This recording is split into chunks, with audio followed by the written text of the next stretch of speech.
guys, welcome back to my channel. It is Amanda.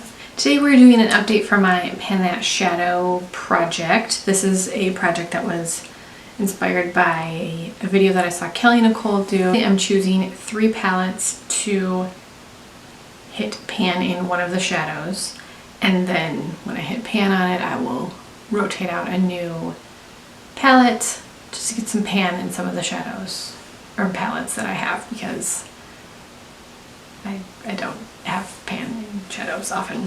First, I want to talk about the palettes that I am going to leave in this project, and then there are also some that I'm going to be removing. So the 2 that I added last time were the ColourPop and MakeupShayla Proceed With Caution palette, and then the shadow was this maintenance color. I'm going to be leaving this in here. I have not hit pan on it, obviously. This shade is a matte, and it seems to be a little harder pressed than some of the other ColourPop mattes that I own, which is fine. It's just taking a little longer to use up, so I'm going to leave this one in. The other palette is from Lorac. This is the Neon Lights palette. I've actually been using this palette a lot. I know it's crazy to love this so much because it's all bright, but I really love it. And then the shade that is in my project to use up is the Blue Note color, and I definitely have a dip in it, but there's no pan, so I'm going to be leaving this one in here as well. But I really enjoy this palette. I'm glad I've been using it. It's been sort of, you know,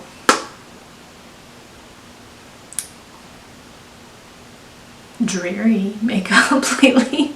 Dreary moods lately, I guess. And so I've been just wearing a lot of neon makeup because why not? I can't go anywhere. So the palettes that I had initially kicked off this project with are right here, and at the last video I said I was going to leave these in here and continue working on them, and at this point there's enough pan in them that I feel like I want to switch out some new things. The very first shade was the Anastasia Beverly Hills Modern Renaissance palette, and then the shade is this Tempera shade, and there's some good pan in this. I feel really pleased with how this is being used. It looks sort of like a matte in the pan, but it's a little bit of a satiny finish, but it's a good brow bone color, kind of like all over blending color. I was using it a lot for that.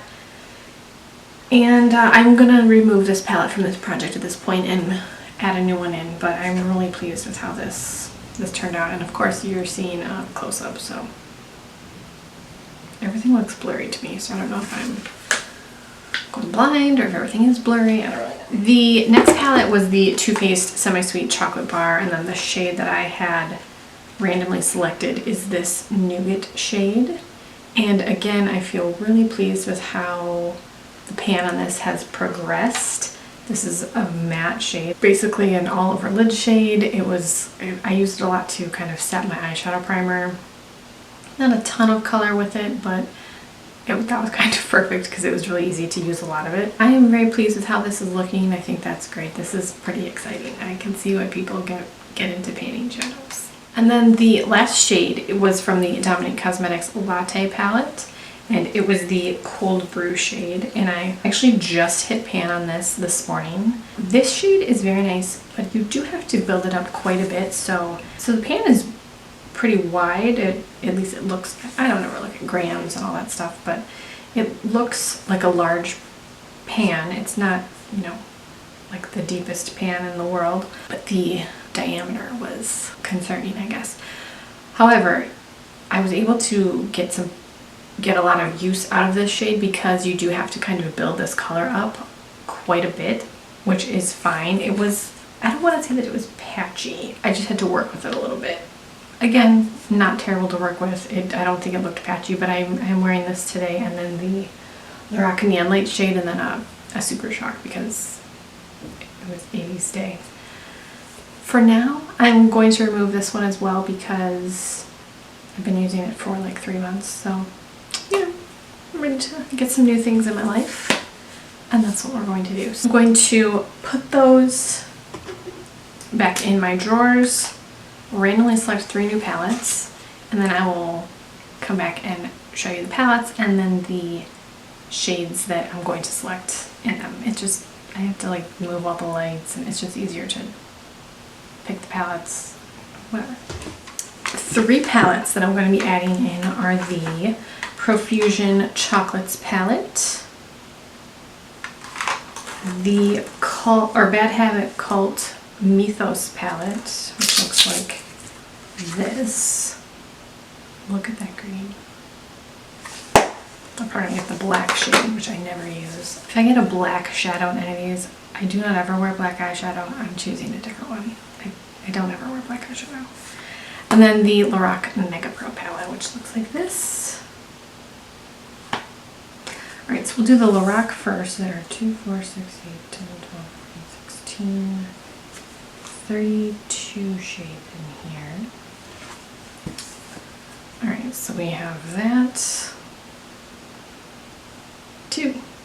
Okay, Fawn. The Cult Mythos palette is 2, 4, 6, 8, 10 shades. So we have 8. Is that crazy? No, it's not. Okay, that's Apollo, the only shade in that palette that I have never touched. And then the Profusion, which is 21. 1, 2, 3, 4, 6, 7, yes. 7. So that is Glory. Alright, so we have Glory right here. Oh, you can see on my light, sorry. We have Apollo, which is like a bronze color. Oh, that's pretty. We have Fawn. Alright, so there we have it. I'm actually pretty pleased that these colors all go together. And then with the red from the what is this called? The Secret Caution palette.